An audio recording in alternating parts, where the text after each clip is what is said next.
Hello friends, and welcome to a very frosty evening here in the Red region on 32 channel Typology March Madness, aka known as MBTI Madness. Who's our matchup today? Erik Thor versus Kurtis 1996. I'd just been sad, I gave up long ago.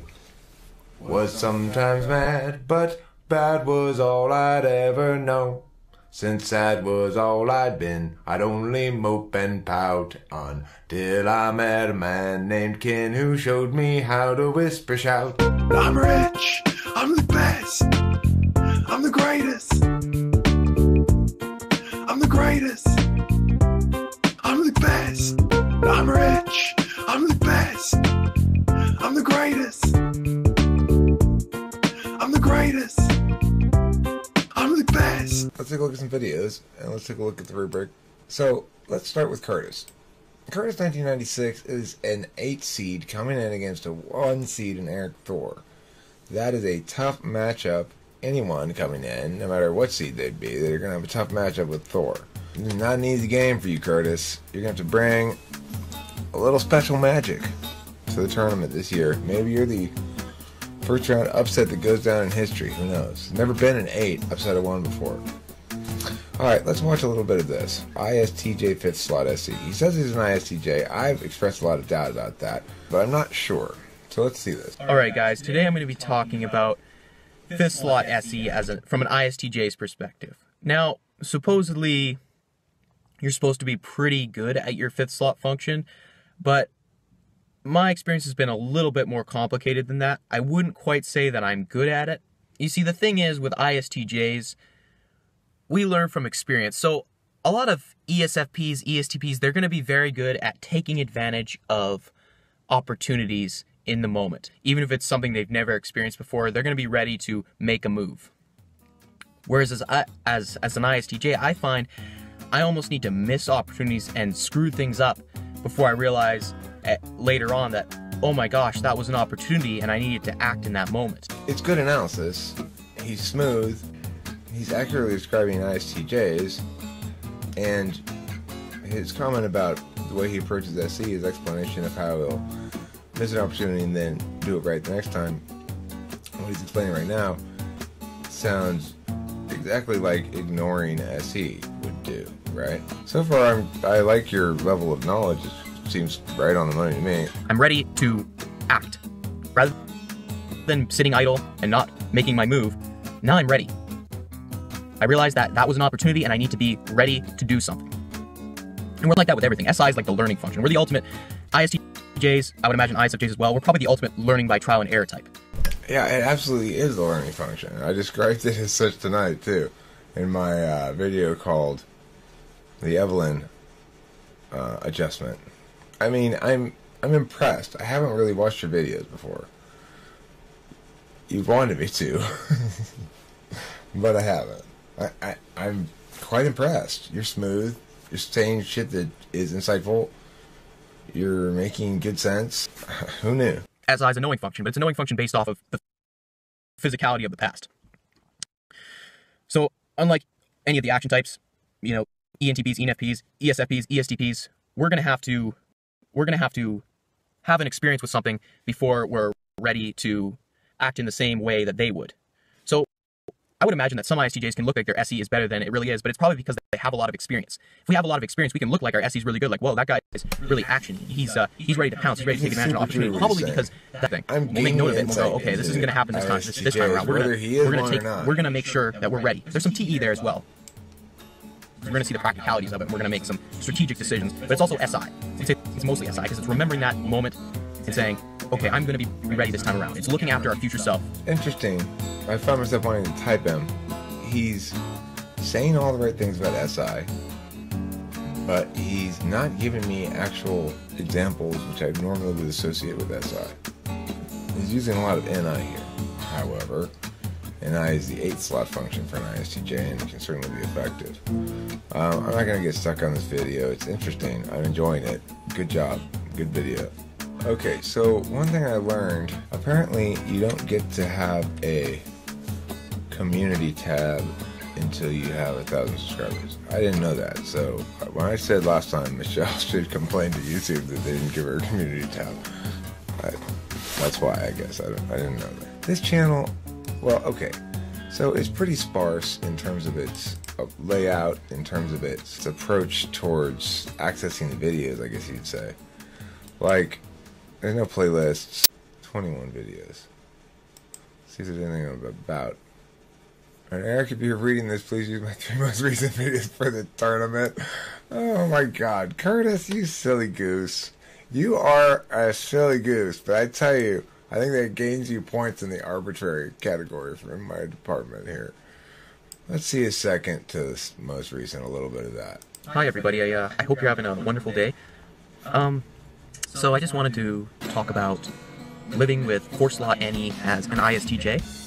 So the first thing to sort of address when living with 4-slot NE, or if you have it, or if you know somebody who has it, one thing you'll notice is they'll have an inability to deal with the unexpected, sort of on the fly.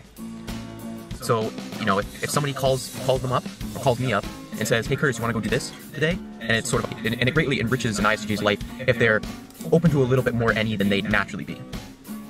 You know, I think every type is like that to some extent with the 4-slot function. It's like you don't have to master it or something. That's crazy. Like you're never going to be as good as, say, an ENTP or an ENFP at NE, but a little bit of it, small doses, can greatly enrich your life. Think of it like, I was saving this analogy for something else, but think of it like a cup of coffee, and your 4-slot function is like sugar. Now, 1 or 2 sugar cubes is going to greatly enrich that cup of coffee. Like, it's gonna make the experience for most people much more enjoyable. But if you put too many on it, suddenly the coffee's gross, and it's like, ugh, like, this isn't even what it's supposed to be. Like, this is supposed to be coffee, this is disgusting. That's what it's like with your 4-slot function. Don't try to overdo it. Like, don't become, like, if you're an ENTP, don't become, like, overly disciplined or something, because at that point, or overly routine, because at that point you're just sort of stifling your ENTP-ness. I know when I was in, you know, a lot of theater classes in high school, they used to make us do, like, a lot of improv exercises. And at first, you know, I wasn't the best at it, but, like, over time, I just kept getting better and better. That's another thing with ISTJs. It's like if learning to improv becomes part of our routine, because we're all about routine, but if it's part of our routine to have to come up with things on the spot, we get better at it. It's like a muscle almost. You work that muscle every day. It is really interesting. You know, I think it's a great video. I think it's, again, right on the money. And you're beginning to convince me you're an ISTJ. I'm afraid to be convinced by you of anything, because you just have a mischievous gleam about you. I mean, I like these couple of videos I watched here a lot. They're both good. They're both interesting. You seem knowledgeable. And I'm impressed. Surprised. No offense. I'm a little surprised at how good it is. And your analysis about practicing and the fact that they're a learning type, that they can learn to do things that are not necessarily don't come supernatural to them. I buy that. I just wonder why you'd be interested in that so much. It would seem like you're saying here you got 2 lumps of sugar.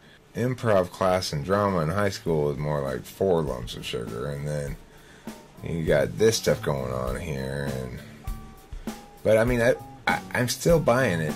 Basically, I'm still buying it, Kurtis. I think you might be an ISTJ. Maybe explain some of the splashy, volatile FE all over the place. You know, it's not bad. It's just vacillates a lot.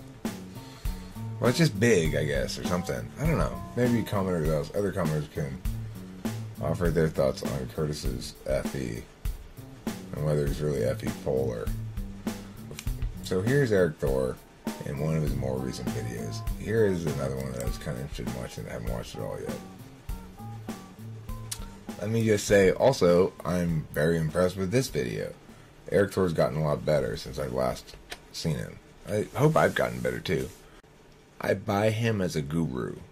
In other words, I don't immediately want to make fun of him for being guru-y because he does it so well, basically.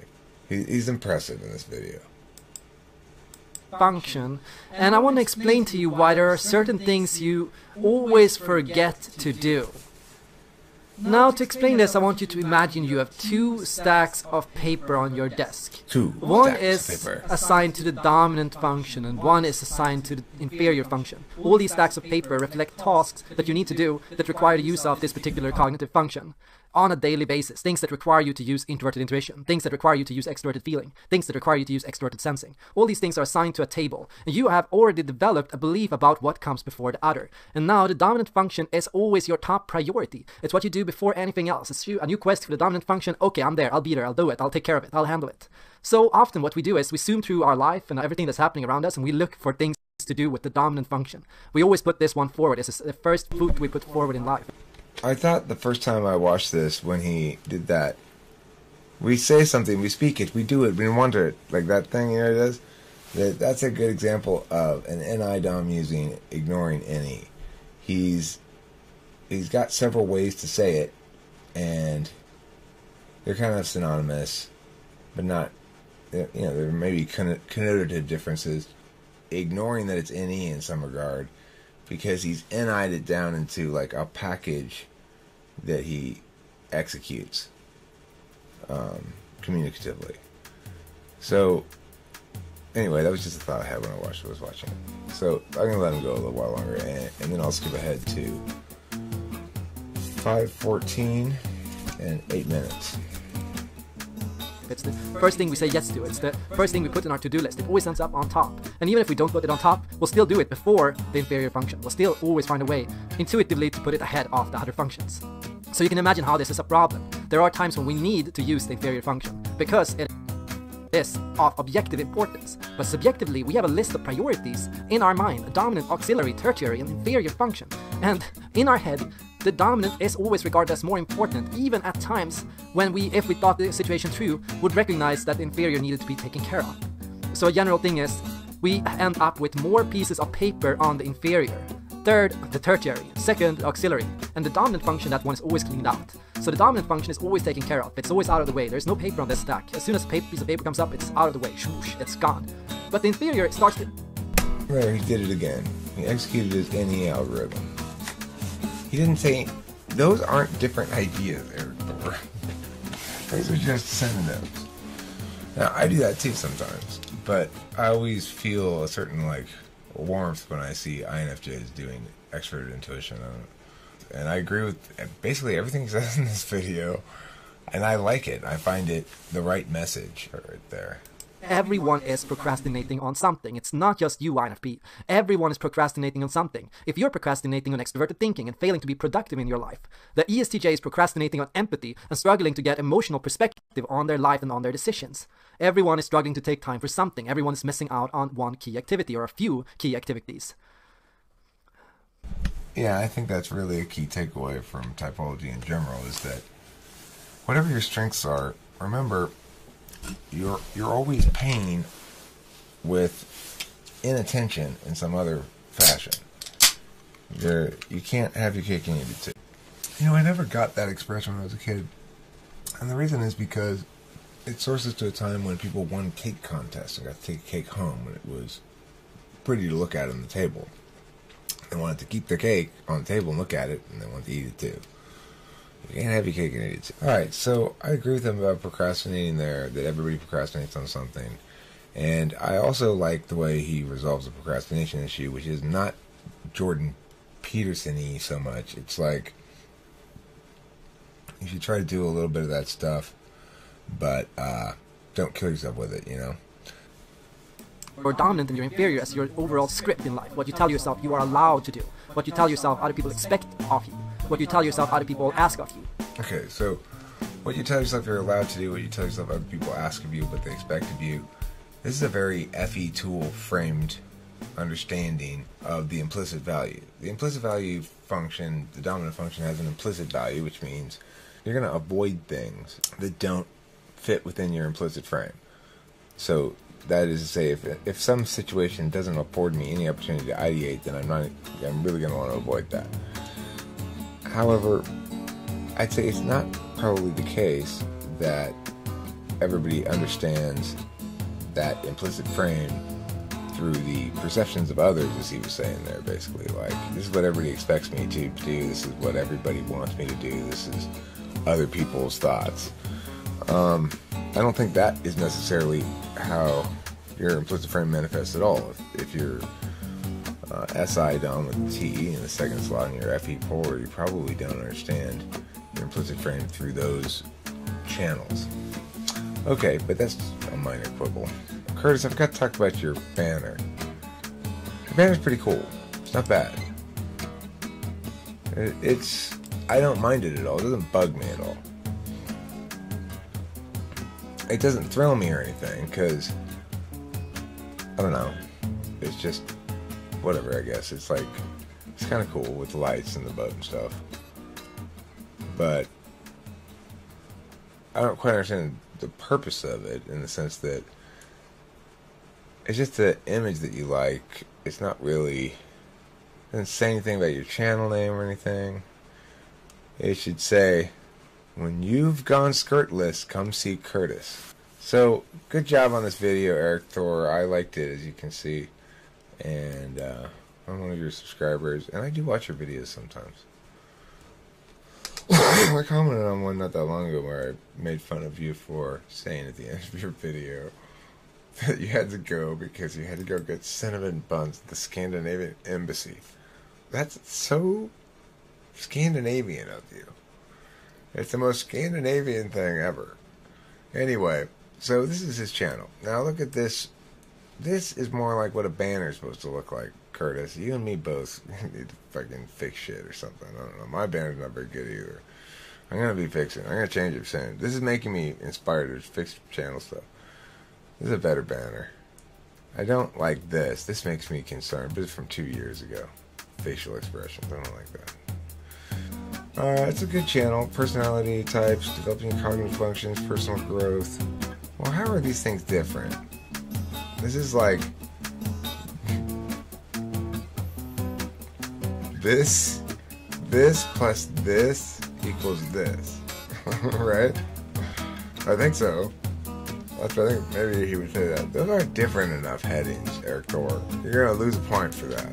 I'm not fucking around tonight, alright? I'm taking you to town where you belong. And I'm saying here, welcome to town. It's the big leagues now, Erik Thor. I'm not gonna put up with any of your shit. Okay. Erik Thor, let me do Kurtis first. So channel overall, Kurtis, I'm gonna give you a Mercy 3. You don't really do much with your channel, but I don't know. You didn't offend me with your banner. So that's why you got a 3. Let's see. Kurtis, for typological information, I gotta give you 5. I didn't hear anything I didn't agree with. Entertainingness, I gotta give you like a 4.5. That's pretty damn good. Particulars, arbitrary factors. Well, you've annoyed me on a few occasions. You have, I'm not gonna lie. But I like you still anyway a lot. You've also made me laugh plenty of times, and I've felt warmth instead of annoyance at you. So I haven't been annoyed by you that many times, but you have been. Arbitrary factors. That's why I'm talking about this. Otherwise, I say, Erik, that's not relevant. What? Arbitrary factors. Let's see what else is there. Well, the fact that you impressed me a lot, like surprised me a lot, that gives you a little bit of a bonus in the arbitrary factors. I like being surprised. I'm gonna give you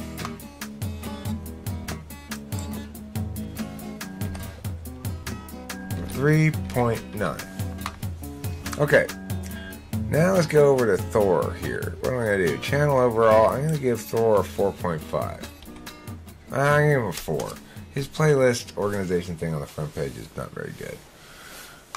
So I'm going to give him a 4. Typological information, I'm going to give him a 5 too, because he's pretty good with that shit.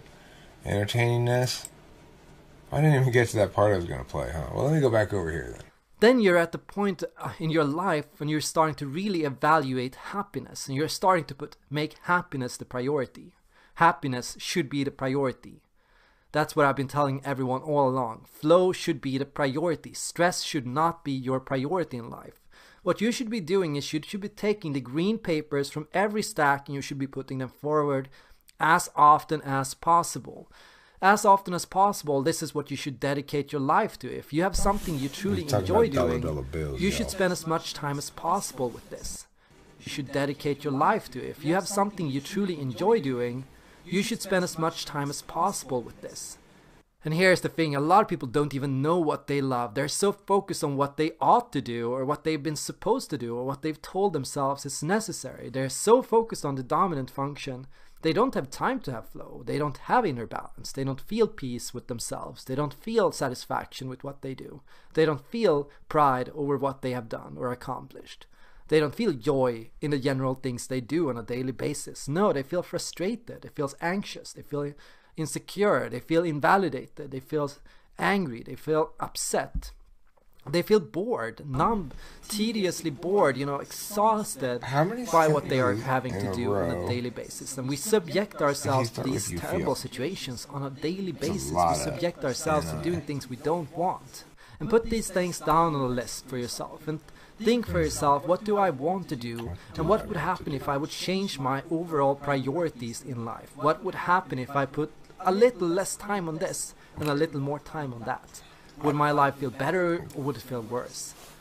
Evaluate with yourself from time to time what an activity is causing you to feel. Is it causing you to feel flow, or is it causing you to feel stress? Recognize that these things are more true to who you are than what you are currently doing. These things that you love, these personal interests and hobbies of yours, they say more about who you are. Why are you telling us that we are currently living a lie by watching your video? I am currently enjoying this. And here you are telling me that I'm not doing what I ought to be doing. I would call this a flow state. I've been bleeding out of my vagina very heavily today. That's Kurtis, and that's Erik Thor. Entertainingness, I'm going to give Erik Thor a 4.5. Well, I like Erik Thor too. I mean, he's a little bit of a commie, so it's going to probably cost him a point or two. I'm going to give you a 3.8. I deducted you a couple of points here from my jealousy. So somebody's got to pay for that, and it's going to be you, Erik Thor. Now, on my ballot, 17.3. That's the highest score I think I've ever given. 17.3.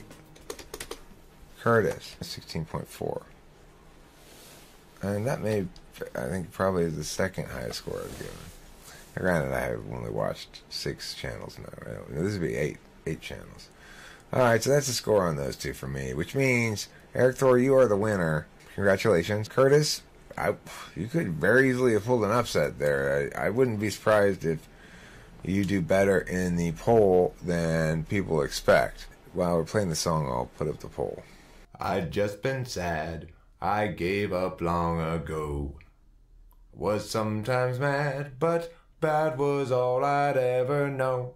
Since sad was all I'd been, I'd only mope and pout until I met a man named Ken who showed me how to whisper shout. I'm rich, I'm the best, I'm the greatest, I'm the greatest, I'm the best, I'm rich, I'm the best, I'm the greatest, I'm the greatest, I'm the best. I'd just been sad, I gave up long ago. Was sometimes mad, but bad was all I'd ever known. Since sad was all I'd been, I'd only mope and pout until I met a man named Ken who showed me how to whisper shout. I'm rich, I'm the best, I'm the greatest, I'm the greatest, I'm the best. I'm rich, I'm the best, I'm the greatest, I'm the greatest, I'm the best. I'm rich, I'm the best, I'm the greatest, I'm the greatest, I'm the best. I'm rich. I'd just been sad, I gave up long ago. I'm the greatest. Was sometimes mad, but bad was all I'd ever known. I'm the greatest. Since sad was all I'd been, I'd only game, mope, and pout. I'm the best. Till I met a man named Ken who showed me how to whisper shout. I'm rich. I'm the best. I'm the greatest. I'm the greatest. I'm the best. I'm rich.